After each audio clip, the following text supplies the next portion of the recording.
Yo, what up, Fight World? It's your boy Ego, and I'm back with some more boxing. I just want to cover some recent news in the sport of boxing. If you go to Boxing Scene, they have an article on this in detail by Keith Idek. And E King Fight News also cover this, so make sure you check out his video as well. I just want to give my take on it and let you know my thoughts.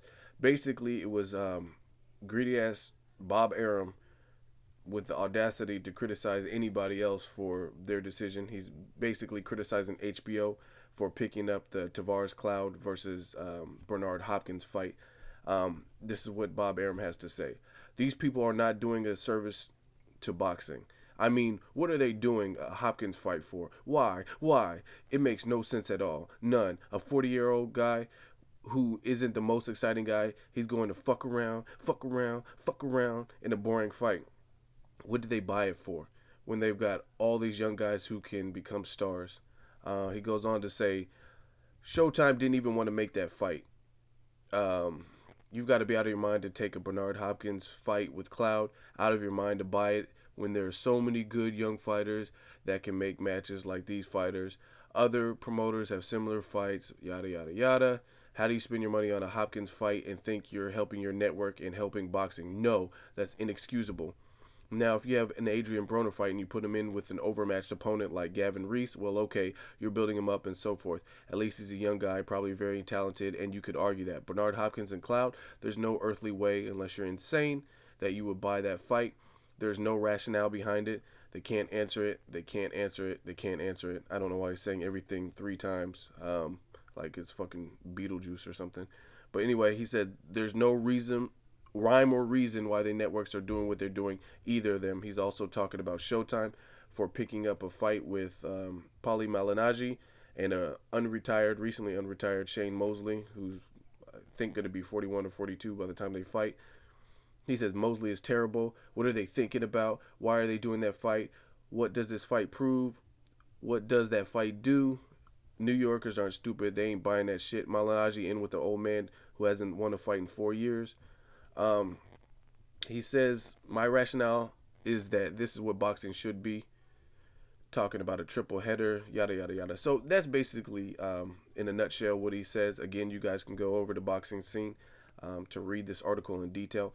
My thoughts, Bob Arum can eat a dick because how, out of all people, can he criticize really what anyone's doing, what a network's doing, what any other promoter's doing?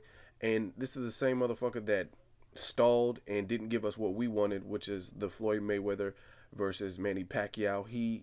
I don't know if you how well you follow the sport, but he is a significant reason why that fight didn't take place. I'm not saying everything falls on him, but I guarantee you he's a significant reason why the Mayweather Pacquiao fight didn't happen while it mattered. Now, if it happens, who cares? You know what I mean? There's nothing to be proven, especially on Mayweather's side. But I don't even think a lot of people are screaming for that fight anymore. He waited too long. He let too much time elapse, and it's just funny to me that Bob Arum is criticizing what other people are doing, and he's the main rat that hurts boxing. Um, just little stuff like even putting Pacquiao versus Timothy Bradley. It seems like he probably has something to do with picking judges that would leave a controversial decision. Because trust me, they have a say in a big fight like that. They have some say as to who's going to be judging, and you know what I mean. They could put in preferences, and some of the judges had suspect backgrounds. So despite whether you think Bradley won or Pacquiao won, I still blame Aaron for a lot of things. This is the same guy who put Pacquiao in there with Marquez four times, possibly a fifth. He's greedy. He just wants the money. He sees dollar signs, and that's why he reacts. Luckily, Marquez had so much motivation, determination, and animosity based on the previous three fights that he put some dynamite in that right and knocked Pacquiao out.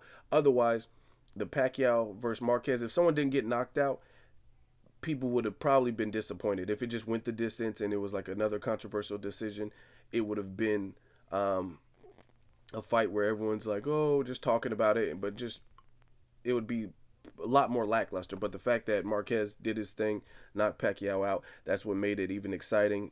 Bob Arum sees dollar signs, so now he wants to continue and make a fifth fight, which is almost unheard of in the sport of boxing.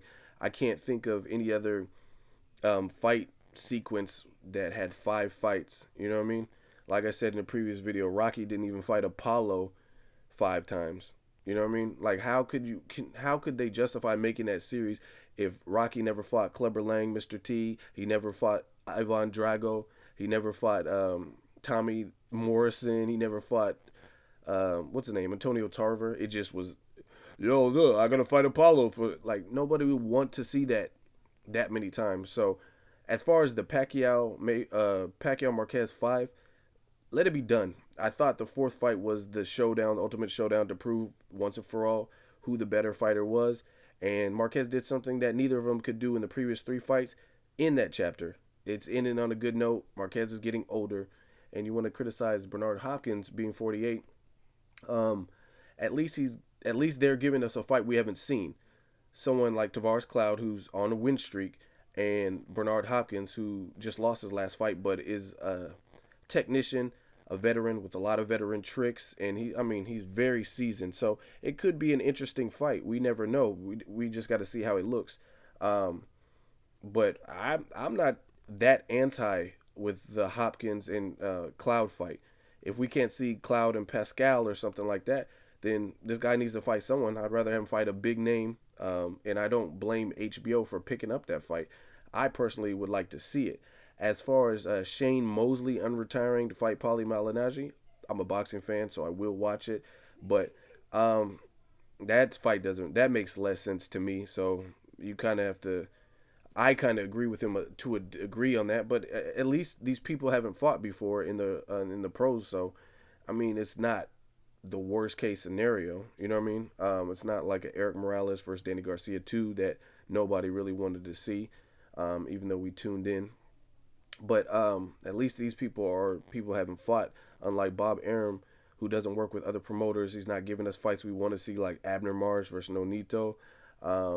He's not pushing Pacquiao to fight some of these up-and-coming young talents that he's speaking of, but he has the nerve to criticize Bernard Hopkins and Cloud fight being bought by HBO. Like, just shut the fuck up, really. Bob Arum, his words and his quotes, they're like weightless to me. They mean nothing, because I think if anything's corrupt in the sport of boxing, I think Bob Arum is. Don't get me wrong, Oscar De La Hoya, he does whatever he does, Richard Schaefer, all of them dudes. There's aspects of pretty much every promoter that I think you could justify as being corrupt. Like, why is Canelo hasn't fought a top 154 pounder? But there's no one that I could think of promoter wise that's even remotely as corrupt and has done as much corrupt things or one-sided or self-motivated decisions as Bob Arum. And that's just my honest opinion. Bob Arum just seems like a snake to me. Again, I'm not super anti-Hopkins versus Tavares Cloud. Tavares Cloud is a strong champion, and then you have the old dog, which is Bernard Hopkins, pushing. He's looking 50. He's kicking 50's door down very soon. So it'll be kind of like a Rocky story, Rocky 5. Who wins, the young powerful guy or the old seasoned veteran? I'm anxious to see that. I would definitely watch that. As far as Bob Arum, I just think he needs to shut up. He just talks too much, and that's my personal opinion. As far as Mosley and Malignaggi, I don't know. That fight just is what it is. As long as they give us other good fights throughout the year, I'm not really sweating that. I'll watch it, but that fight could really go either way.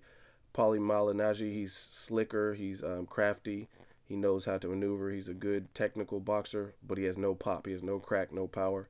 And then you have Shane Mosley, who's someone who's seasoned. He's been in there with the best, and he has crack, and he could pop, but we don't really know what Shane Mosley's going to show up. He could, like, shake up the world, so to speak. He definitely has the power to stop a person like Malignaggi, but who knows, because he's unretired, and I seen a picture of him, and he didn't look like he was in the greatest shape. He looked like he was getting fat. He's no longer working with Nassim Richardson. So I don't know what Shane Mosley's going to be showing up. But like I said, that's the least of my worries. That particular fight is something I'll watch just because I'm an avid fan of the sport. But as far as Bob Arum, I just think he should just shut up because he talks too much. And if anything is ruining boxing, it's Bob Arum. Let me know your thoughts. Make sure you guys subscribe, comment, and or hate. Until next video, it's Ego signing off.